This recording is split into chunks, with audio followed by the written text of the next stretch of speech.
I'm going to introduce to you this thing called the hole of resentment. And I'm going to help you stop that or prevent that from happening in your relationship. If you ever find yourself in a relationship where you're resenting each other and you just can't stop resenting each other, this is how you prevent it. What do you think is the opposite of attraction? Go ahead and stop and think about it. What do you think is the opposite of attraction in the terms of attraction in a relationship? Well, the thing is, it's actually the same thing as resentment when it comes to not in a relationship, in a magnetic force sort of way. I'm adjusting my time here. The opposite of resentment is repulsion. To be repulsed by somebody. Now, I want you to think about this in your relationships. When you don't do the thing that's attractive in a relationship, you are creating something called repulsion. Do you understand? Now, there are things you do that are neutral, in which case you neither create repulsion or attraction, and in which case you simply maintain your affection with your partner. Now, when you are creating the opposite of attraction, you are creating something called repulsion. And I'll show you what that looks like. So when you continue to not create, when you continue to do the thing that doesn't create attraction in your relationship, the inevitable outcome is you continue to create repulsion. Do you understand that if you do the thing that's opposite to what's attractive to your partner, you are creating a state of repulsion? And here's the thing about repulsion or attraction is that it's anchored to the person. In other words, anchoring is a term in hypnosis in which case the person associates something to someone, or it associates an event, a sensory experience in their minds. So when you continue to create repulsion in your partner, you associate yourself as someone who is repulsive to your partner. So let's go back and revisit what attracts your partner to you. Let's say you are a man. And I talked about this in previous videos, so I'm just going to gleam over it here. What attracts a man, what attracts a woman to a man are four things. And also what attracts men to women, if you're listening to this, women, are also four things. And actually 5 things, one extra one. And I'll go over that after I go over the men. So men, what was it? Number 1 is you must love, honor, and respect yourself. You must love, honor, and respect yourself. And women, I want you to tune into this and show the men whether or not what I'm saying is bullshit or not. Is it true? Any of these 4 traits that a man loses in a relationship, and in fact, any of these 4 traits that a man has, you have attraction to. Any man you're attracted to has all of these 4 traits. And when they lose these 4 traits, you lose your attraction for them. So number 1, he loves, honors, and respects himself. Any man who doesn't demonstrate that he loves himself, honors himself, and respects himself, you can't be attracted to. Isn't that right, women? Number 2, he must love and appreciate women. He must appreciate that women are women. And part of that appreciation, which is what appreciation actually is understanding. A man who understands women and appreciates them to be women is not repulsed by them because they're women, and appreciates that they will do women things because they're not men, they become attractive in that way. Number 3, he must be willing to lead. And number 4 is a very particular kind. The first 3 are general things that a man demonstrates so that he becomes attractive to women. The 4th thing is specific to her. You got it?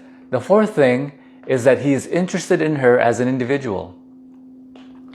Interested in her, recognizing that each and every person is an individual in and of themselves, and that he will never project what he imagines someone would be if they were not an individual. So now, transitioning as to what then attracts men to women. Women, it's actually 5 things. Let me go over the first 4, which is just like the men's, only a varied kind. Number 1 is that you must love, honor, and respect yourself. Let's go back to, I'm going to change the number 1 and change it to this, which is the only alteration, the only difference between the men and women. And it's a one addition. And that one addition is that she must keep up her health, her physical health. She must not go to pot, because men are attractive to the visual look of the woman. It's an evolutionary trait that men have, that they're attracted to how a woman looks. And it's not about whether or not you're getting old. There are a lot of older women or mature women and much, much older women that are very, very attractive. It's not because they're old. It's because, oh, my Amazon delivery is here. I got an espresso machine. I'll pick it up in a bit.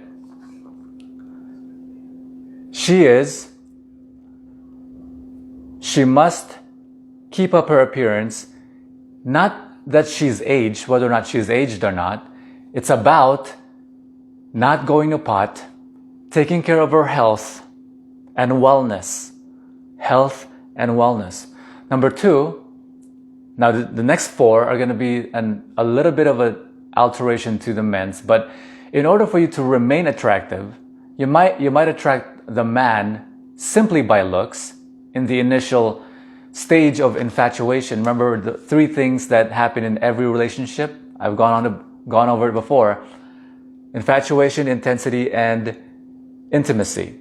They all occur in a relationship. In the beginning, infatuation is what bolsters, keeps intimacy low, which is how much you know the person, and keeps the intensity high. And what infatuation does is the chemical drugs your brain and makes it so you don't see the person for who they are. So, number 1 is that you must love, honor, and respect yourself. Once infatuation goes away, the man becomes a man and seeks and is turned on by novelty. And so, it doesn't matter whether you're the hottest woman on earth. It doesn't matter whether you're a Victoria's Secret model. Do you understand? You can prove this to yourself to be true. Victoria's Secret models, no matter how hot they are, no matter how hot the woman is, there's always a man. They will always have ex-boyfriends. And it's not because the ex is so horrible a person. It's because they go through the human condition. I've got a minute here to go through the rest. So for you to be able to continue to become attractive, you must take on these 4 traits. Number 1, you must love, honor, and respect yourself. Number 2, you must appreciate men to be men. You cannot communicate men the same way you do communicate women, because they appreciate different things and they communicate in different ways. I'll talk about that in different videos. Number 3 is you must allow yourself to become feminine. I'll talk about that in a different video. Number 4 is you must appreciate him as an individual. You must be interested in him and demonstrate interest in him as an individual. When you demonstrate the opposite of these things, you get yourself in the hole of resentment. Your partner will resent you if you continue to do the thing which is the opposite of attraction, which is what? Repulsion. So we'll go over these traits in other videos, and here's what I want you to do. I want you to go to www.greatrelationshipsyou.com. You can master relationships there. You can master your psychology there. Most important thing, and other social and personal skills. I'll talk to you next video. Bye-bye.